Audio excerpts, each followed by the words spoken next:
tahu macam mana perasaan aku sakit. Sakitnya perasaan aku ni. Siapa yang tahu? Siapa tahu?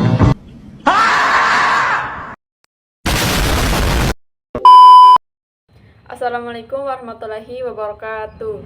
Perkenalkan, nama saya Tri Wulandari, kelas 1G, NIM 2024-01-1081-0236. Saya akan mempresentasikan makalah tentang implementasi Pancasila dalam bidang hukum, dan untuk memenuhi tugas mata kuliah Pendidikan Pancasila dengan dosen pengampu Pak Zedi Mutakin, MPD. Langsung saja, saya akan membahas tentang 1. Implementasi Pancasila dalam kehidupan bermasyarakat pada hakikatnya. Secara yuridis, konstitusional kedudukan Pancasila sudah jelas bahwa Pancasila adalah pandangan hidup bangsa, dasar negara Republik Indonesia, dan sebagai ideologi nasional. Sebagai pandangan hidup bangsa, Pancasila merupakan kristalisasi nilai-nilai yang kebenarannya diakui dan menimbulkan tekad untuk dilaksanakan dalam kehidupan sehari-hari. Sejarah telah mengungkapkan bahwa Pancasila adalah jiwa seluruh rakyat Indonesia yang memberi kekuatan hidup kepada bangsa Indonesia serta membimbingnya dalam mengajar kehidupan lahir dan batin yang makin baik di dalam masyarakat Indonesia yang adil dan makmur. Pada zaman reformasi saat ini, pengimplementasian Pancasila dibutuhkan oleh masyarakat karena di dalam Pancasila terkandung nilai-nilai luhur bangsa Indonesia yang sesuai dengan kepribadian bangsa. Selain itu, kini zaman globalisasi begitu cepat menjangkit negara-negara di seluruh dunia termasuk Indonesia. Gelombang demokratisasi hak asasi manusia, neoliberalisme, serta non-konservalisme dan globalisme bahkan telah memasuki cara pandangan dan cara masyarakat Indonesia.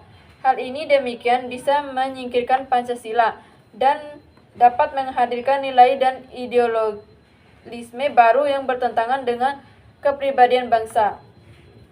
Implementasi Pancasila dalam kehidupan bermasyarakat pada hakikatnya merupakan suatu realisasi praktis untuk mencapai tujuan bangsa. Adapun pengimplementasian tersebut dirinci dalam berbagai macam bidang, antara lain dalam bidang hukum.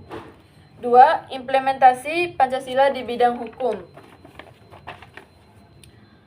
Implementasi konsep, prinsip, dan nilai Pancasila di bidang hukum mengharuskan membuat undang-undang untuk menggali nilai-nilai yang hidup dalam masyarakat sesuai dengan inspirasi dan kesadaran hukum masyarakat yang berkembang.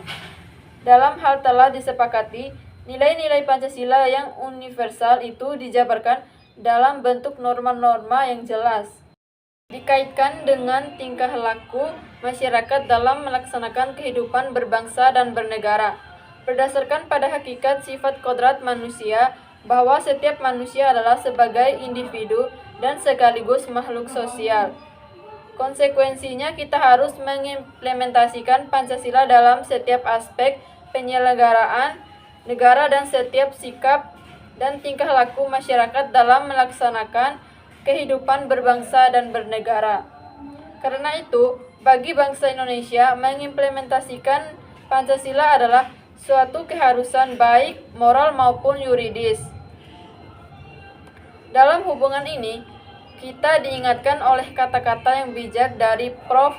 Noto Nagoro yang berbunyi, apabila pelanggaran moral Pancasila itu terus-menerus dilakukan, banyak orang akan merusak derajat hidup seluruhnya, tidak hanya moral tetapi juga kultural, religius, dan sosial ekonomi, dan akan tidak terhindar keburukan akibatnya bagi bangsa, rakyat, dan negara-negara.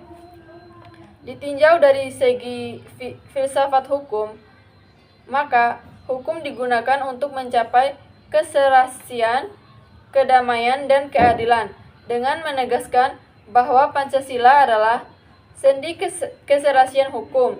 Maka harus terbukti bahwa keserasian tersebut memang terdapat dalam tiap-tiap bangsa. Keseharian dalam sila ketuhanan yang Maha Esa. Sila pertama mengungkapkan hubungan yang serasi antara Maha Pencipta dan ciptaannya. Manusia yang mengakui dan yakin akan kebenaran Pancasila dan berikhtiar menetapkan dan tidak mengganggu hubungan yang serasi antara Maha Pencipta dan ciptaannya. Karena itu, wajarlah jika hukum tidak hanya menjadi pedoman hidup antar manusia, tetapi juga pedoman wajib berlangsungnya keseharian antara kehidupan manusia dengan lingkungannya. Keserasian dalam sila kemanusiaan yang adil dan beradab. Sila kedua menunjukkan pada hubungan serasi antar manusia perseorangan, antar kelompok ataupun antar perseorangan dengan kelompok. Hubungan serasi tersebut harus mampu mewujudkan penghargaan dengan kelompok terhadap harkat dan martabat manusia secara adil dan beradab. Kemanusiaan yang adil dan beradab harus dijadikan sandi keberhasilan hukum, termasuk hukum tata negara, hukum administrasi negara, hukum pidana dan hukum perdana, serta aturan hukum yang tidak tertulis. Keserasian dalam sila Persatuan Indonesia. Sila ketiga Persatuan Indonesia maksudnya ialah persatuan suku, ras, dan golongan yang menjelma menjadi satu bangsa sehingga tidak dibenarkan satu sama lain saling meniadakan, tetapi harus membangun keserasian hubungan sinergis sehingga dapat terwujud satu kesatuan bangsa dalam kehidupan nasional. Kehidupan nasional yang dimaksud merupakan kehidupan kebangsaan yang tidak sempit, melainkan benar-benar merupakan perwujudan Bhinneka Tunggal Ika dan membuka diri dalam pergaulan dengan bangsa-bangsa lain. Dalam hukum, sila ketiga ini diwujudkan dengan adanya prinsip paham unifikasi, terutama dalam hukum tata negara, hukum administrasi negara, hukum benda, dan hukum pidana yang terjalin dalam suatu hukum nasional. Namun juga mengakui adanya prinsip paham pluralisme, khususnya dalam hukum keluarga dan hukum waris. Keserasian dalam sila kerakyatan yang dipimpin oleh hikmat dalam permusyawaratan perwakilan. Sila keempat, Pancasila mengamanatkan bahwa demi mempertahankan kebersamaan dalam perbedaan diperlukan upaya untuk mencapai konsensus atau kesepakatan apabila terjadi ketidakserasian antara kepentingan penguasa dan kepentingan warga negara,